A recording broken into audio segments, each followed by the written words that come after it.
सोनिया की अभी अभी नई नई शादी हुई थी। उसकी शादी को अभी 1 महीना भी नहीं बीता था कि सोनिया 4 बार मायके आकर बैठ गई थी।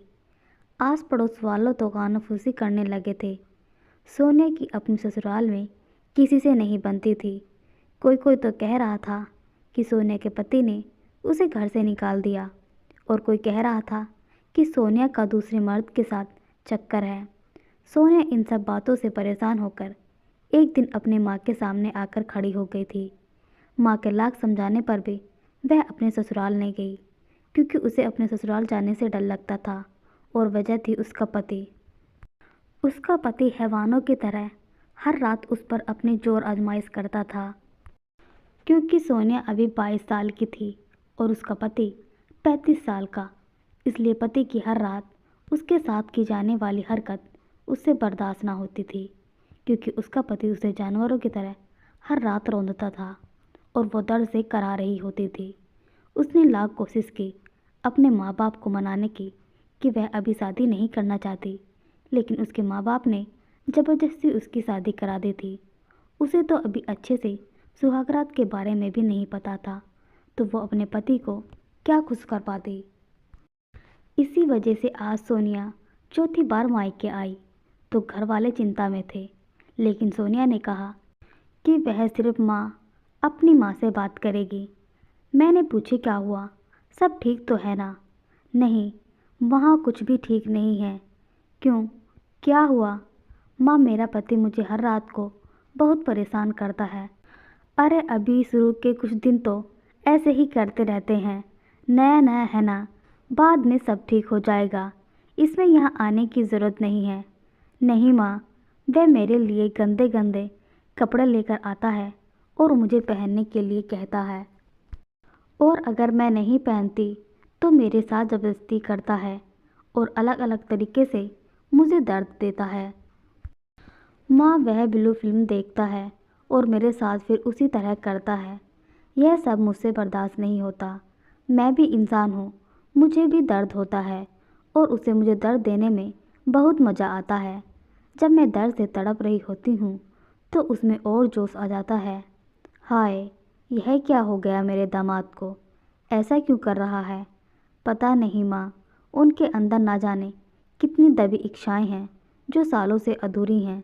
वह सब मेरे साथ पूरी करना चाहते हैं और उसके लिए वह मुझे रोज़ अननंगे कपड़ों में देखकर मेरे साथ वह सब करते हैं जो उन्हें नहीं करना चाहिए। यह तो बहुत परेशान होने वाली बात है। उसे मानसिक रोग है। हाँ माँ, और वह इस बीमारी के चलते मुझे दर्द देना चाहते हैं। मैं परेशान हो गई हूँ। मुझे कुछ समझ नहीं आ रहा कि मैं क्या करूँ। सोनिया की माँ ने अपने दामाद को बुलाया।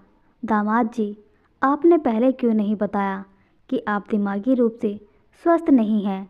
हमने तो आपको बहुत ही सुलझा, समझदार और इज्जत करने वाला लड़का समझा था, और आप हमारी बेटी के साथ इतना गलत कर रहे हैं। दामाद ने पूछा। क्या हुआ मम्मी जी, आप ऐसे क्यों बोल रही हैं?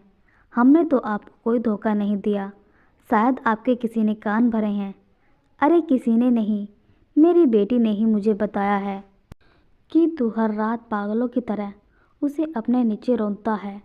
उसका दामाद यह सब सुनकर सकपका जाता है। उसके माथे पर पसीना निकल आता है और उसका चेहरा फीका पड़ जाता है। मतलब मम्मी जी, मतलब तुम अच्छे से समझते हो, और मैं भी। अगर तुमने यह सब बंद नहीं किया तो यह सोनिया के लिए ठीक नहीं है। अगर कुछ गलत हो गया तो सोनिया का बचना मुश्किल हो जाएगा, और तुम्हारा भी। वह अभी इतनी समझदार नहीं है और ना ही उसका शरीर यह सब झेल सकता है। मम्मी जी, मैं तो सिर्फ उसको प्यार ही करता हूँ। अरे यह कौन सा तरीका है प्यार करने का? प्यार तो सभी पति अपनी पत्नियों को करते हैं, तो क्या वह भी सब अपनी पत्नियों के साथ इसी तरह करते हैं? नहीं मम्मी, आप यकीन मानिए, मैं जानबूझकर ऐसा नहीं करना चाहता, लेकिन रात आते आते पता नहीं मुझे क्या हो जाता है। मेरी धड़कनें तेज हो जाती हैं और मैं बेचैन हो उठता हूँ, और अगर मैं वह सब नहीं करता हूँ तो मेरा दिमाग काम करना बंद कर देता है। मैं क्या करूँ? सासू माँ कुछ भी हो, सोनिया की माँ ने कहा, अगर तुम्हें वह सब करना ही है तो तुम उसका मज़ा मेरे साथ भी ले सकते हो। उसकी आंखों में एक शरारत सी उतर आई थी। और मैं तुम्हारी पूरी मदद करूंगी और मेरी बेटी को वह सब झेलना भी नहीं पड़ेगा। वह कैसे सासू माँ? आज रात तुम यहीं रुक जाना। सब सो जाएंगे तो मैं तुम्हें इशारा करूंगी और तुम चुपचाप मेरे पीछे आ जाना। उसने ऐसा ही किया। रात के 12 बज रहे थे। सब लोग नींद की आगोश में सो चुके थे। उसने अपने दामाद को एक मिस कॉल दी। अगले आधे घंटे में जो होने वाला था वह ना तो उसके दामाद ने सोचा था और ना ही उसकी बेटी ने, लेकिन यह सब हो रहा था। सासू माँ के अंदर जवानी की आग भड़क चुकी थी। उसकी सास अपने दामाद के सारे ख्वाब पूरा करने वाली थी। सासू माँ ने अपने दामाद से कहा, तुम यहीं ठहरो और मेरा इंतज़ार करो।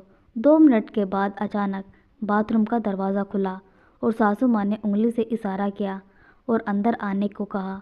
उसका दामाद इतना नासमझ था कि उसे पता ना चला कि क्या हो रहा है, क्योंकि वह दिमागी रूप से बिल्कुल पागल था। लेकिन वह अपनी ख्वाहिशों के आगे इतना बेबस था कि उसे किसी भी तरह को पूरा करना चाहता था, क्योंकि वह जवानी से ही गंदी फिल्में और गंदे माहौल में पला बड़ा था। इसलिए उसने जो देखा था उसी को हकीकत मान लिया था।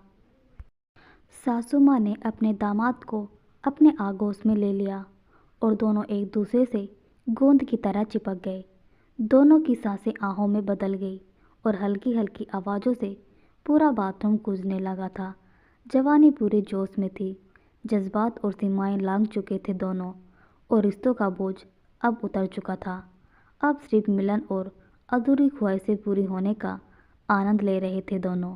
इतने में सोनिया बाथरूम के लिए आती है। उसे बाथरूम के पास जाते ही कुछ आवाज़ें सुनाई देने लगती है।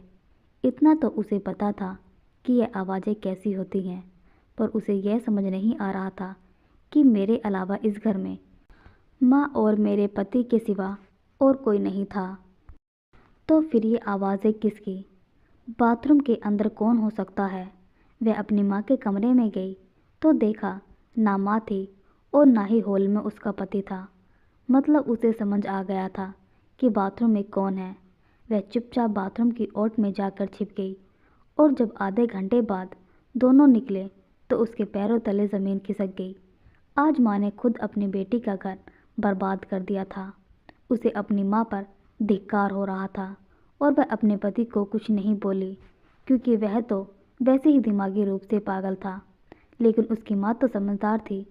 उसे नहीं पता था कि उसकी माँ उसके साथ ऐसा करेगी। उसने किसी से कुछ नहीं कहा और सुबह होते ही उन दोनों के जगने से पहले ही उस घर को छोड़कर जा चुकी थी, एक नई मंजिल की ओर।